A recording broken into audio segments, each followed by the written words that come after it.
스컹크는요, 들어왔다가 문이 닫혀서 못 나가는 거예요. 걔가 들어오고 싶어 들어온 거 아니에요. 거기 있고 싶어서 있었던 거 아니에요. 다만 문이 닫혀서 못 나간 거예요. 그런데 저는 뭐라고 생각을 했는가 하면, 스컹크가 못 나갔다라고 생각을 하지 않고 스컹크가 들어왔다라고 생각을 합니다. 스컹크가 들어왔다라고 생각을 하니까 뭐라고 그 다음이 따라오는 생각인가 하면, 이 녀석을 어떻게든 빨리 내쫓아야 된다라고 생각을 했다. 저는 스컹크 생각은 안 한 것도 아니었어요. 스컹크 생각을 한번 해봅시다. 이 녀석은 얼마나 답답했겠어요. 하루 종일 그 좁은 차고 안에 묶여 있었습니다. 만일 제가 스컹크 생각을 미리 했더라면 저 녀석이 얼마나 죽을 맛이었을까. 이 차고 안에서 기름 내는 냄새 나는 차고 안에 갇혀서 하루 종일 나가지도 못하고, 그 생각을 했더라면 문을 열어주고 그래 얼른 나가, 얼른 가 하고 내보내 주었을 텐데, 잘가 바이바이 하고. 그런데 그 생각을 못했죠. 그래서 내 생각에만 묶여 있어서 내 생각에만 집중해 있다 보니까 이놈을 어떻게든 빨리 내쫓아야 된다고 저는 생각을 했었습니다. 짐승을 보면서도 그럴진데 사람을 보면서 여러분들은 어떤 생각을 갖고 계십니까? 왜 풀리지 못할까? 그건 내 생각에 묶여있기 때문이에요. 예수 앞에 나온 이 환자는 하고 자기 말을 합니다. 그런데 혀가 묶여서 내가 지금 하고자 하는 말이 상대방에게 들리지 않아요. 사실 우리도 그렇습니다. 우리도 뭔가 하고 말을 해요. 그런데 혀가 묶여서가 아니라, 우리는 혀가 문제가 아니라 우리의 생각에 묶여서 아무리 말을 해도 상대방이 알아듣지 못하는 말을 하고 있습니다. 우리가 소속되어 있는 이 교회, 유나이티드 처치 오브 크라이스트라고 하죠. 이 UCC의 하나의 큰 기둥은 다양성이라고 하는 겁니다. 이 다양성이라고 하는 것은 상대방을 인정해 주자고 하는 거예요. 상대방을 인정해 주자. 그 말은 뭔가 하면, 넌 왜 나와 틀리냐가 아니라 넌 나와 다르다라는 거예요. 그리고 한 걸음 더 나아가서는 넌 나와 다르다라고 하는 것에서 넌 나와 무엇이 같으냐라고 하는 인식으로 바뀌어야 된다고 하는 거예요. 저는 이렇게 생각합니다. 우리를 묶고 있는 것 중에 그 첫 번째는 우리 자신이에요. 나 자신입니다. 그래서 누가복음에 나타내는 예수님의 첫 번째 선포는 이사야 선지자의 예언을 빌어서 이렇게 이야기를 하고 계셔요. 주의 성령이 내게 임하셨으니 이는 가난한 자에게 복음을 전하게 하시려고 내게 기름을 부으셨고, 그리고 나를 보내서 포로된 자를 자유롭게, 눈먼 자를 보게 하고 눌린 자에게 자유를 주는 것이다 라고 말씀하십니다.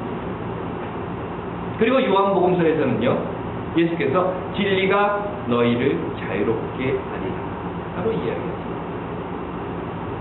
저는 이 두 성경 구절과 귀 먹고 말 못하는 사람을 고쳐주시면서 열리고 풀리게 해주신 사건을 통해서 우리를 자유롭게 하는 것은 진리, 그리고 그 진리라고 하는 것은 곧 내가 나에게 묶여 있음을 아는 것에서부터 시작되는 것이다.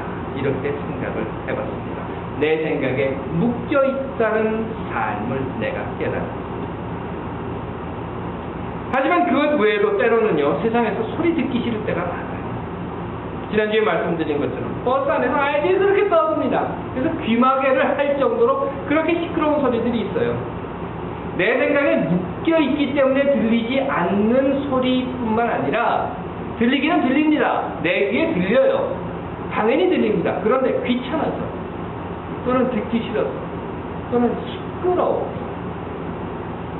또는 나도 아파서, 나도 어려워서, 나도 힘들어서 내 이야기를 들어주고 나를 봐달라고, 나를 위로해달라고, 나를 도와달라고 하는 내 그 소리를 듣지 못하는, 아니 듣지 않으려고 하는 우리의 닫힌 삶도 있다는 겁니다. 부부싸움의 유형 아십니까? 이런 게 있다고 해요. 욱 했다 풀리는 거. 욱 할 때는 갈라서 그랬다가 탁 풀리고 나면 세상에 이렇게 살아가는 부부가 없어. 그런가 하면 매달 따지고 들고 누가 옳고 누가 그른가를 판단하는 부부싸움이 있다고 합니다. 아니 뭐 그래봐야 결국 끝나고 나면 옳은 것도 없고 틀린 것도 없지만, 특히나 아내 되시는 분들 어떻게 그렇게 기억력이 좋은지, 결혼 전에 연애할 때부터 시작해서 결혼 후에 뭐 하여튼 다달이 매주마다 뭔가 일이 있는 것들을 쫙 기억해가지고 수첩에 적지도 않았는데 쫙 끄집어내놓고 그것도 기억하는 건 꼭 남편이 잘못한 것만 기억하고 쫙. 하긴 뭐 요즘은 아내가 바가지를 긁는 거 있잖아요. 남편들이 바가지를 많이 긁죠. 남편 되시는 여러분들. 그렇게 따지고 보면 말이지 사실 남편들도 잘한 거 별거 없어요. 그러니까 너무 그렇게 아내들에게 바가지 긁지 마십시오. 하지만 제일 나쁜 부부싸움의 기용은 뭔가 하면 말 안 하는 거예요. 말 안 하고 듣지 않는 거예요. 딱 돌아서서 말 안 하는 거예요. 성서에 이런 말씀이 있습니다. 부부싸움은 당일에 끝내고 헤어진 후까지 미루지 마라. 그게 아닌 거예요. 그 품삯은 당일에 주고 헤어진 후까지 미루지 마라. 이게 성경의 이야기입니다. 아내도 힘들어요. 그런데 아내한테 바득바득 대들여서 이기려고 하지 마십시오. 남편 되신 분들. 아내도 배고파요. 꼭 아내가 먹을 맛있게 생긴 것 자기 배고프다고 싹 먹어치우지 마십시오. 아내도 피곤합니다. 그런데 자기 피곤하다고 애들 재우기도 전에 자기 먼저 쓰러져서 자는 것, 이런 건 굉장히 안 좋은 습관입니다. 나도 아파서, 나도 어려워서, 나도 힘들어서 내 이야기를 들어주지 못하고 나를 봐달라고 하는 그 말, 위로해달라는 그 소리, 도와달라는 그 음성을 듣지 못하는, 아니 듣지 않으려고 하는 것.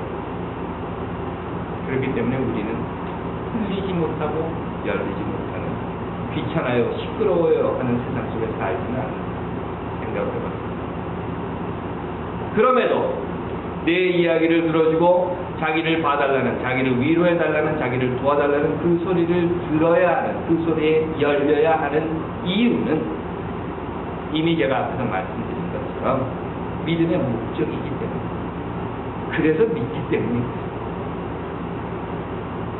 하나님께서 사랑하시는 여러분, 하나님을 믿으십니까? 아니면 부처님을 믿으십니까? 아니면 알라를 믿으십니까? 아니면 여러분들이 믿는 그 어떤 존재, 믿음의 대상을 갖고 계십니까? 그 믿음의 존재, 그 믿음의 대상이 여러분들에게 보여주신 삶의 모습이 무엇인지 여러분들이 생각해 보신 적은 있으십니까? 저는 하나님을 믿습니다. 그리고 저는 예수께서 보여주신 그 삶의 방식과 목적이 풀리고 열리게 하는 것이라고 생각합니다. 그래서 저는 여러분들께 이렇게 말씀드립니다. 나 자신으로부터 풀려라. 너를 향해 열리는, 그래서 듣는 삶. 이것이 예수를 믿는 믿음의 목적의 또 하나는 아닙니다. 하나님께서 사랑하시는 여러분, 여러분들은 어떤 목적으로 이곳에 오셨습니까? 그리고 여러분들은 어떤 믿음의 목적을 가지고 계십니까? 기도하겠습니다. 하나님, 세상을 살아가면서 우리의 삶을 예수께서 보여주신 삶에 비추어 봅니다. 예수께서 풀리고 열리게 하신 그 삶, 우리의 삶의 방식이 될 수 있도록 도와주옵시고, 또한 우리가 믿음을 갖는 목적이 우리의 삶 속에서 나타나 보여질 수 있도록 함께하여 주시옵소서. 늘 우리의 기도를 들어주시고 함께 하심을 믿사옵고 예수님 이름으로 간절히 기도드리옵나이다.